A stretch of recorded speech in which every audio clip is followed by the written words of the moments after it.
Hey there, guys. It's meteorologist Anthony J. Thanks for tuning in to my new YouTube channel, News, Weather, Entertainment. We're doing some weather today. There's a nor'easter headed up the East Coast this weekend. Want to give an update on that.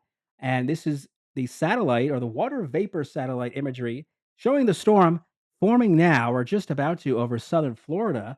Lots of moisture is going to come straight up the coast and form a nor'easter here by Saturday, tomorrow, and Sunday and Monday. It's going to be with us here. And this, by the way, is Tropical Storm Jerry out here. Some of that moisture could get involved with the nor'easter, but we're not going to see a tropical storm per se along the eastern seaboard. But it will be similar to that. Now, here's the computer models here. The American model, real quick. Uh, this is by around midnight Saturday night. It has the low intensifying off the Carolinas, rain and wind spreading up the East Coast. I'll animate this and you can see if you're in New York, Southern New England, New Jersey, that it is showing rain.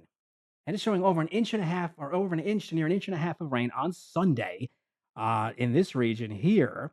But I also want to point out that our other model, the main model we use, other one, the ECMWF Euro model, we call it, this is the same time. It has almost no rain anywhere in this whole zone here. So that's because the Euro model is actually kind of keeping this whole weather system strung out through Sunday. And then beyond that, as you go into Monday, then it starts to blow it up off the coast. That's Monday evening. So it's a lot slower, and it kind of brings less rain to this region down here and more up into New England and Long Island and New York. So that's a discrepancy in the forecast, and we're ironing that out. You can see on the American model, look at the wind gusts over here. Those are easily 40 to 50 mile per hour wind gusts, 60 mile per hour wind gusts in the yellow, and some of that may move over eastern Long Island. So, and then the GFS kicks it out later Monday, but the Euro keeps it going. So, a few things to know. Here's this graphic I made again. This is the American model, and then the Euro for Sunday. Very different scenario here, much drier. We'll have to see which ultimately plays out. We're watching that. Now, the National Weather Service in New York did a nice presentation here. This is some of their info. There's high wind watches in effect for all of Long Island and parts of New Jersey in that brown color. Coastal flood watches in effect also for this whole region. And in fact, they've upgraded the watches to warnings. You have a coastal flood warning now in the coastal areas of Nassau and Suffolk County, and also northern Queens and Westchester and the Bronx. You're under a coastal flood warning, which means you're going to get coastal flooding if you're on the immediate coast. Not if you're not away from the coast. You're not going to have to worry about, tidal surge, but you'll just have the rain and wind to deal with. But really, the most serious aspect of this storm is the coastal flooding. So here's just a few pointers we're talking about. They also mentioned damaging wind gusts are possible in the New York City area, Long Island, and it is possible, especially if the storm is a little more intense. And the coastal flooding will be an issue. They even say potential localized major flooding for portions of the South Shore back bays of Long Island, and that's really the Great South Bay over here, especially. And of course, will be beach erosion as well.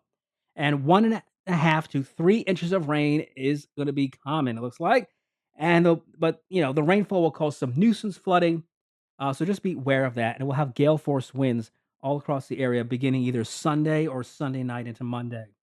And there is again the high wind watch mentioning gusts to 60 miles per hour are a possibility. In New York City, you'll get some strong winds too, but they won't be quite as strong as they will be on Long Island. And you can see another display of the wind gusts on Monday for you. Or let me go back to Sunday. Again, this is all depending on the timing of the storm, but this is about good as far as how high the wind gusts could get 50 plus miles per hour, maybe locally 60, mainly on the east end of Long Island. And that's where the strongest winds are going to be. Monday, again, if the storm is slower, we'll have higher gusts on Monday than Sunday.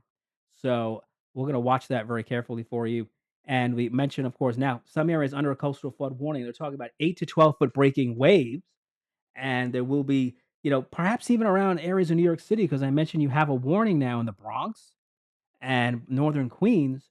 So at the time of high tides, that is going to be the time we're really going to be watching. Now, the high tide times, Sunday and Monday, they are essentially in the afternoon. In fact, I have a graphic here that I could probably show you on where the tides are going to be. and I believe this is it. Yeah, these are the high tide times for Sunday and Monday when the storm is going to be starting. So Willets Point, Shelter Island Heights, Eastern Long Island, Great South Bay, Port Jeff. Most of the high tides begin that we have to worry about on Sunday afternoon. Anywhere from 12 to 4 o'clock is when the high tide on Sunday is. If the storm is quicker, you will have flooding then. If it's slower, it'll be a little delayed.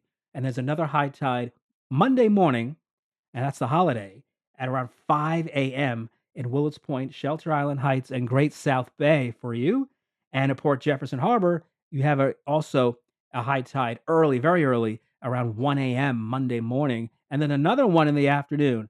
So any of those high tides beginning Sunday afternoon could produce flooding, and we are in an astronomical high tide period as well. So that's the reason why this storm is going to cause some problems for us here. Well, you can check me out. Again, this is my news, weather, entertainment channel. Feel free to tell your friends or anyone you want to add my channel. You can see I'm adding other content, not just weather, but also news and some sports as well.